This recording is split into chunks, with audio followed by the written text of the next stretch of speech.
মোৰ অতিকৈ চেনেহৰ অতিকৈ মৰমৰ অতিকৈ শ্ৰদ্ধাৰ ভৱকান্ত কলিতা ডাঙৰীয়া আৰু মোৰ সন্মুখত থকা নৰৰূপী নাৰায়ণ স্বৰূপ আপোনালোক বহু দিনৰ মূৰত অস্পষ্ট দৃষ্টিৰে হ'লেও আপোনাসকলক দেখি আপোনাসকলক আগত পাই আনন্দিত হৈছোঁ। মই বৰ্তমান গৃহবন্দী হৈয়ে আছোঁ আৰু এনেকৈ সভা সমিতি পালে আহিবলৈ চেষ্টা কৰোঁ, কিন্তু শৰীৰে অনুমতি নিদিয়ে।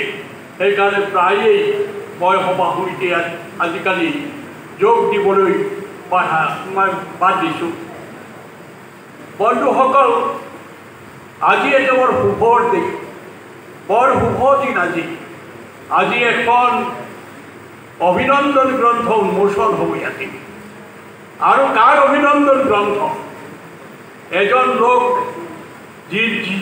যিজন লোকে সমাজৰ কাৰণে, আমাৰ এই সমাজখনৰ উন্নতিৰ কাৰণে যৎপৰোনাস্তি চেষ্টা কৰিলে, জীৱনটো অতিবাহিত কৰিলে তেনেকৈ কৰ্মৰ মাজেৰে। কৰ্মণ্যে অধিকাৰস্তে মা ফলেষু কদাচন।